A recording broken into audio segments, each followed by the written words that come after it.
In a shocking turn of events at the Austrian Grand Prix, Max Verstappen's hopes for defending his Formula One title took a devastating hit as he was forcefully removed from the race by none other than Mercedes' Kimi Antonelli on the very first lap.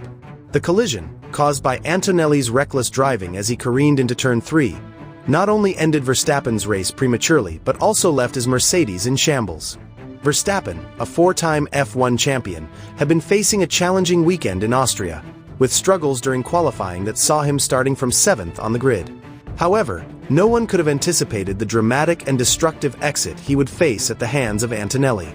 The incident not only raises questions about the sportsmanship and safety standards in Formula One, but also casts a shadow of doubt over Verstappen's ability to maintain his title defense campaign in the face of such adversities.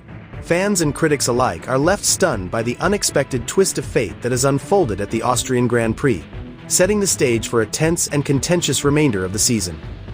Kimi Antonelli has addressed his opening lap crash with Max Verstappen at the Austrian Grand Prix.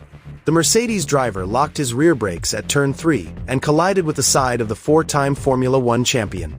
Both were forced to retire from the race as a result. The Italian driver confirmed that it wasn't late braking, but rather locking up the rears that caused him to lose control. "I didn't necessarily brake too late. It's just that when I braked hard because I was behind other cars, and in that moment I locked the rears," he explained to Sky Sports. "Then I just couldn't stop the car. I locked the rear and then lost the car, and then had to avoid Lawson. Then it was too late because I was arriving just too quick. I started to lock the front, and instead of decelerating, I was accelerating. The car was just taking speed, and the crash was inevitable." Taking responsibility for the crash with Verstappen, Antonelli issued an apology to the Mercedes team and the Red Bull driver. The 18-year-old driver acknowledged that the incident could result in a penalty which would carry over to the British Grand Prix next week. "Just feel super sorry to the team, and to Max of course, because obviously he was just a passenger," he continued. "Of course, it's a big mistake. Now we need to move forward and focus on Silverstone.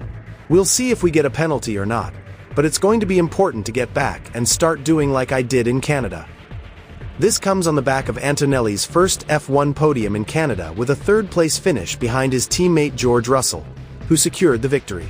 However, despite the optimism from the strong 1-3 finish for the Brackley outfit in Montreal, team chief Toto Wolff was keen to temper expectations ahead of Austria. "Building on the momentum from Canada is therefore our focus," Wolff explained. "The track in Spielberg will be a good test of our recent updates and provide another reference point for our progress. There is still a long way to go this season. We will look to maximize our point scoring and hopefully be able to challenge for the podium once again."